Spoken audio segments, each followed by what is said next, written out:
Good day, I'm Cody Ann Barrett and welcome to Frontline Business. Digicel Jamaica signed a deal with business process outsourcing BPO and contact center provider IBEX to lease space at its waterfront building as the new Caribbean and Latin American headquarters of IBEX. On Wednesday, IBEX celebrated the opening of a new center which occupies 3 floors in the Digicel Caribbean and Central America headquarters at 14 Ocean Boulevard, downtown Kingston. Chief Executive Officer of IBEX, Robert Bob Deshant, also announced plans to lease another Digicel property close by to be used as the contact center's recruitment and training hub. The lease agreement stands for a 5-year period.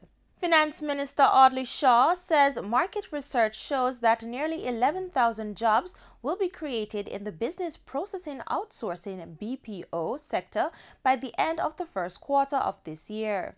Mr. Shaw pointed out that there are 26,000 people in the sector and the government is aiming to move that figure to 50,000.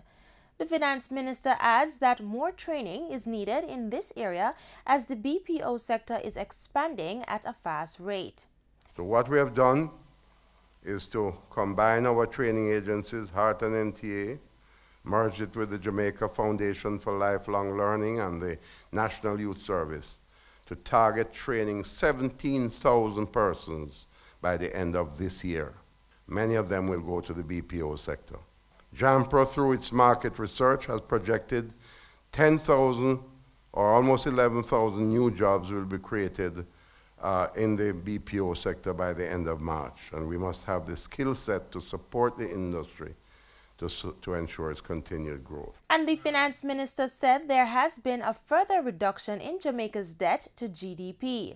Debt to GDP ratio, which in 2013 was close to 150%, one of the highest ratios in the world.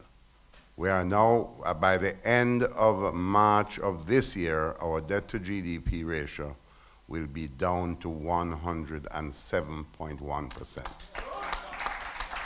As the state of emergency in St. James moves into a second-day business interest in the parish have raised several questions about the measure. They say there is unease in the community. President of the Montego Bay Chamber of Commerce, Tashara Gibbs, is asking for answers about the parameters of the state of emergencies and what it means for citizens. What I'd like to know is how long do we expect that the state of emergency will last for? How does it impact people going about their regular business? Those people that we pick up for questioning, how are we going to manage that? Are people going to have access to the lawyers while they're being questioned? And do we have a system in place where we're going to follow through? If there are people who are caught, are we going to make sure they're arrested? Are we going to make sure they're convicted to the full, extent of the law?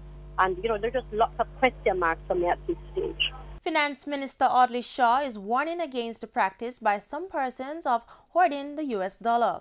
He says there is no local shortage of the American currency and the focus is now on maintaining stability in the exchange rate.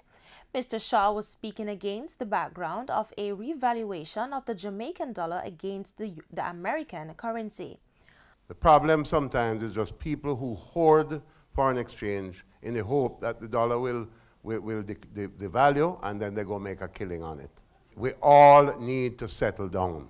And a lot of people have gotten burned in this one because they didn't believe that it could go down from $131.50 back down to under $125, right?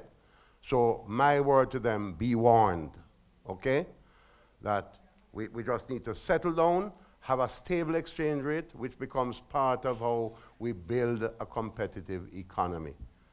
On the foreign exchange market, $125.03 is the average selling rate for the American currency.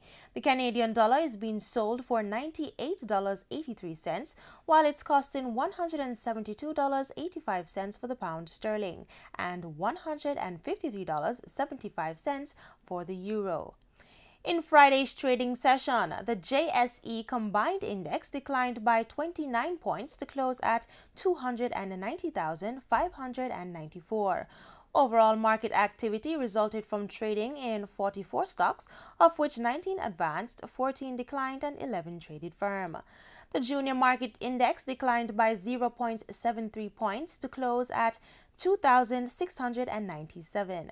Among the winners were 1834 Investments, Cable and Wireless, Caribbean Cement, Caribbean Cream, and Carreras. Stocks declined for Access Financial, CAC 2000, Caribbean Producers, Consolidated Bakeries, and Express Catering. Stocks traded firm for AMG Packaging and Paper, Dolphin Cove, Epley Limited, Fosrich, and Jamaica Broilers. GUS Corporation was the volume leader with over 2 million units, followed by JMMB Group with over 1 million units and Supreme Ventures also with over 1 million units. News in oil. Oil prices fell about 1% on Friday, posting their first weekly loss in 5 weeks. A bounce back in the U.S. production outweighed ongoing declines in crude inventories.